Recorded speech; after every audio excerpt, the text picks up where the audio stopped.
Being compliant is just straightforward. Being maliciously compliant? Well, that's another story. Welcome to this episode of Malicious Compliance. Our first one is from Shellyfish04. I work in a small startup company of around 12 people. It's a very good atmosphere in the office and everyone pulls their weight and is super motivated. However, our boss likes to micromanage us, even though he has no expertise in any of our fields. Marketing, design, accounting.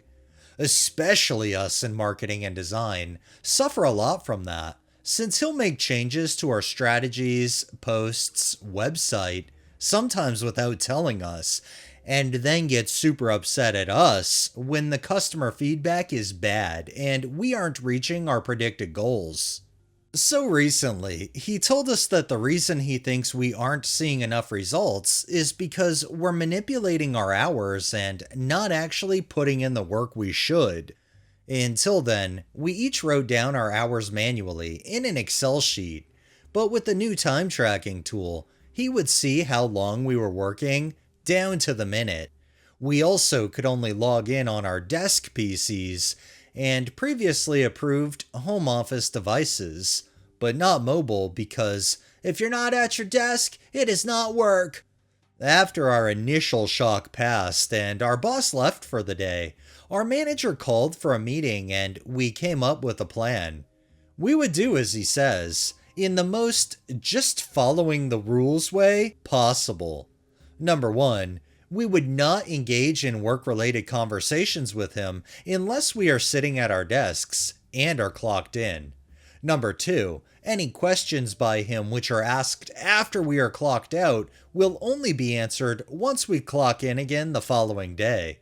Number 3, every phone call, text message, or otherwise work-related things outside of the office would only be answered once there was an option for us to clock in, either the next day in the office or for some of us on our home office device.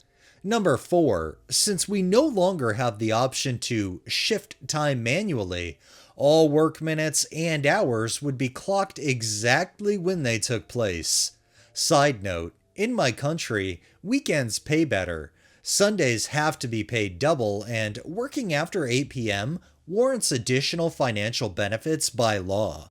Previously, if we needed to post something real quick or had a question, we would just add the weekend hours or late time to the upcoming Monday, basically out of goodwill.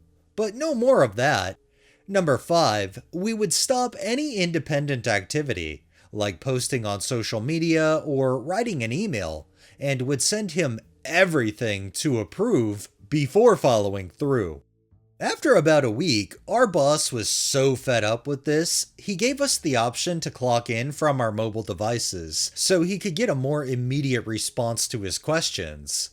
However, this of course led to us clocking in way more frequently, since, as I said, he likes to micromanage and is therefore asking a lot of questions.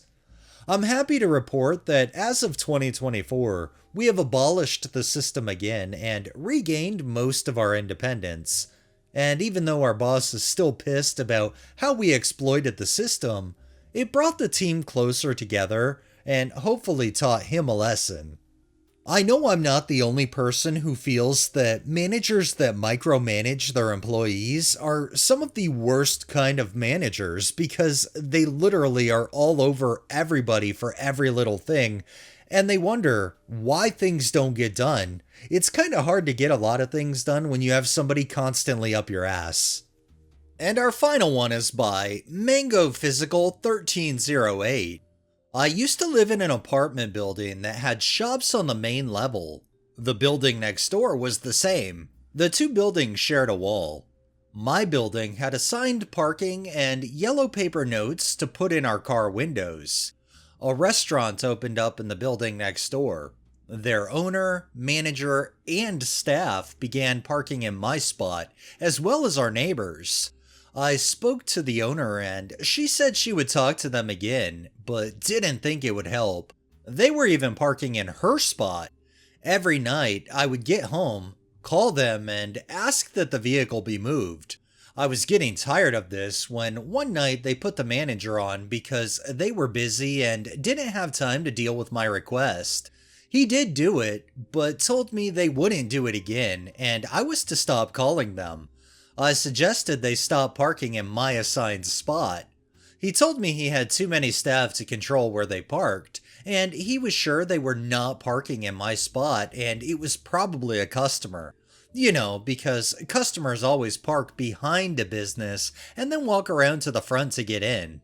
The next time I worked evening shifts. I got home, and this time there was a Range Rover parked in my spot.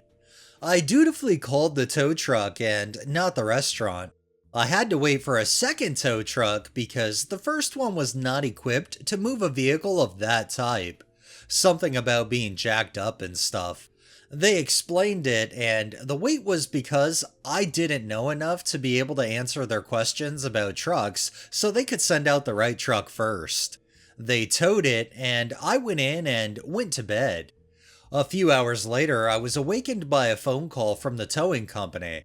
I had towed the owner, and he was telling them that it was his parking spot and that I had no right to tow him. They were going to bill me for the tow.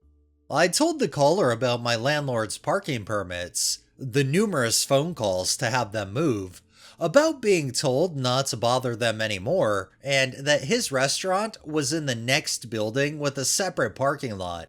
We said goodbye, and I never heard anything more about it. I also was able to park in my spot after. I told my neighbor, and he told me just to be safe, I should tell the owner of the other building. I popped into her shop and told her. She replied with something to the effect of, "You towed the Range Rover?" I said yes. She started to laugh and basically said, "Good for you," and told me it was the restaurant owner's truck. Still makes me smile when I think about it. It makes me wonder how that owner felt when they ended up having to pay because they just didn't care. And I know that owner probably caught wind of all the calls that were coming in. So, what goes around comes around and they kind of got theirs. I really wonder if they'll be more on top of where their employees actually park. Alright, that's enough maliciousness for the day.